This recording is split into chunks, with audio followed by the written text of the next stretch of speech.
Ulangi setelah aku. Aku tidak punya bakat. Aku tidak punya bakat. Tuan Tentakel punya banyak bakat. Tuan Tentakel punya banyak bakat. Jika aku beruntung, maka bakat dari Tuan Tentakel akan diturunkan kepadaku. Jika aku beruntung, maka Tuan Tentakel akan menggosokkan tentakelnya di hasil seniku. Terserah. Oke, kita lupakan yang tadi ya teman-teman. Itu cuman sekedar hiburan pembuka karena aku udah lama nggak upload video full gitu ya di YouTube. Nah, jadi apakah teman-teman merindukan aku? Oke, ya kita balik lagi. Jadi ya seperti yang teman-teman lihat gitu ya di channelku, aku udah cukup vakum beberapa bulan gitu ya untuk upload video full di YouTube ya. Kesampingkan beberapa video short yang sudah aku upload. Jadi intinya sebenarnya aku cukup sibuk baik di kerjaan utama maupun mengerjakan ya gameku sendiri gitu ya. Aku benar-benar udah mulai fokus gitu ya tanpa distraksi gitu ya, karena ya sesuai janji mungkin ya di salah satu videoku aku mulai pengen maksimalin untuk di tahun ini tuh seenggaknya bisa membuat sebuah playable demo gitu ya untuk salah satu gameku yaitu The Tree gitu.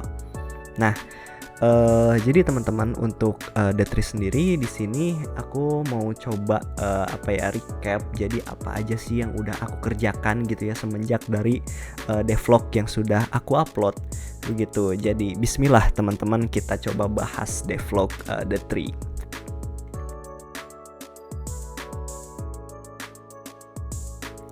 Jadi teman-teman mungkin di beberapa video aku juga udah sedikit upload gitu ya, ngasih tahu teman-teman di mana ya untuk The Tree sendiri ini dia gamenya itu hanya fokus ke visual dan juga naratif ya, dimana artinya ya teman-teman nggak akan dapat mekanik yang cukup kompleks atau ya fitur-fitur yang terlalu wah gitu. Aku emang benar-benar fokuskan ke visual dan juga naratifnya dengan harapan ya bisa menyelesaikan game ini lebih cepat gitu. Makanya aku coba push gitu ya, nggak ngupload.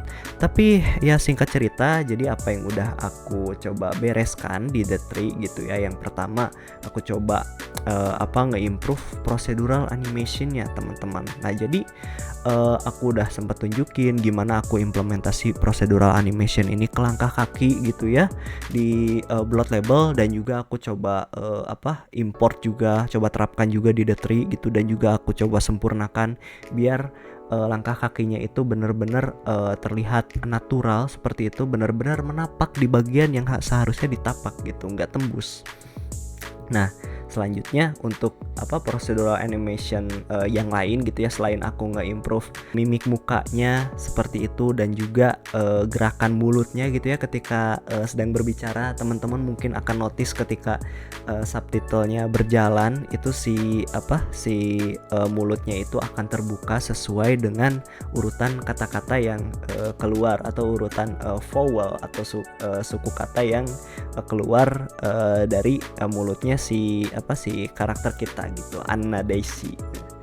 Nah dan juga ya teman-teman, selain di mulut gitu ya, di fitur wajah yang lain aku coba membuat mata yang cukup natural ya teman-teman. Ya teman-teman bisa lihat kalau mata di beberapa game itu kan biasanya hanya fokus ke satu arah. Nah ini aku coba implementasi biar matanya itu benar-benar natural kayak mata manusia pada umumnya gitu ya, benar-benar ada ada sedikit lagnya gitu, atau tiba-tiba melirik kemana gitu ya. Nah ini di short juga aku udah sedikit ya kasih cuplikannya gitu ya teman-teman. Nah dan untuk si mata ini aku cukup puas gitu ya, karena sebenarnya aku ingin coba spill gitu ya. Jadi si game ini tuh benar-benar akan menyesuaikan mood dari karakter kita itu ya sesuai dengan ya keadaan story-nya gitu. Jadi aku memang benar-benar memfokuskan ya biar pengalaman atau apa yang dirasakan karakter ini ya benar-benar kena ke teman-teman seperti itu, nggak cuma lewat narasi tapi dari raut mukanya pun teman-teman bisa menikmati kayak gitu. Nah tapi di sini mungkin teman-teman akan bertanya apakah memang dibutuhkan atau emang aku terlalu overdo gitu ya, padahal ya nggak perlu gitu.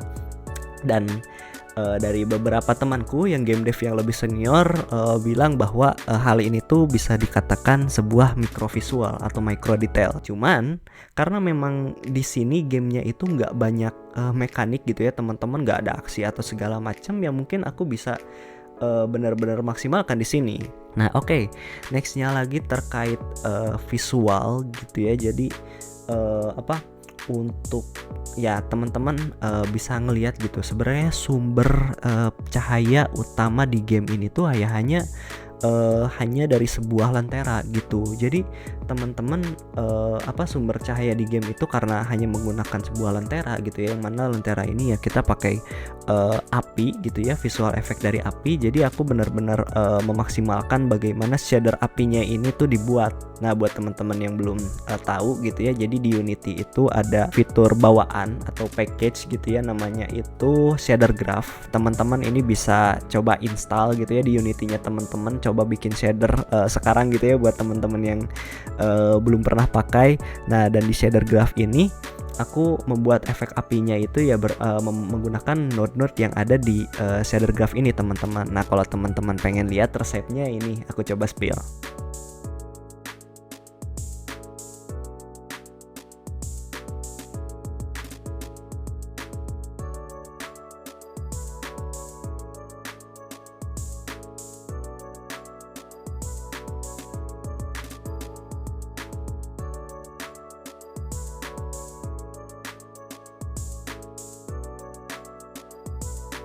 Tapi jangan khawatir, gak akan aku jelasin sedetail itu gitu ya, nggak kayak video-video yang lalu, karena ya fokus utama ini pengen ngasih recap aja ke teman-teman. Tapi kalau misalkan teman-teman nanti penasaran, mungkin kita bisa sedikit membedah lagi ya terkait ini. Dan aku juga sebenarnya bikin ini nggak dari awal banget. Aku baca-baca dan juga lihat beberapa referensi baik di YouTube atau ya beberapa sumber lain gitu ya. Jadi tentu saja disesuaikan dengan kebutuhan gameku. Jadi nggak harus yang sedetail apa gitu ya. Asal memang cocok dan juga cukup ringan itu udah oke.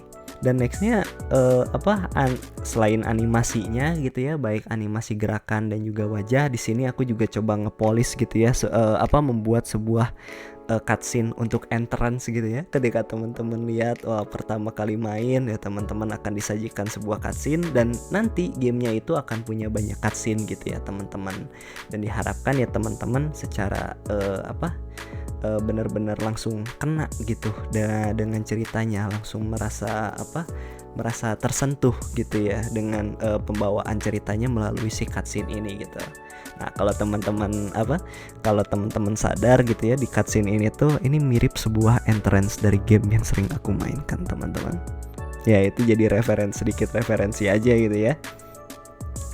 Dan iya itu sih mungkin barangkali. Dan ya terakhir aku udah sempet state gitu ya di video shortku bahwa untuk si game ini tuh aku develop nggak sendirian, tapi nggak totally sendirian, tapi benar-benar dibantu oleh 2 orang temanku. Yang satunya itu 3D artist yang mengerjakan si membuat environment guanya gitu ya teman-teman.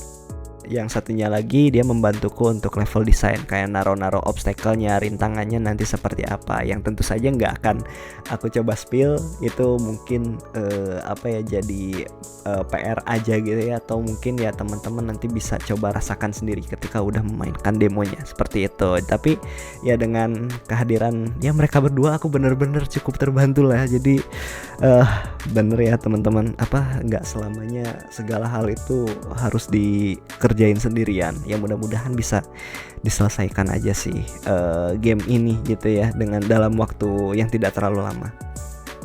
Seperti itu.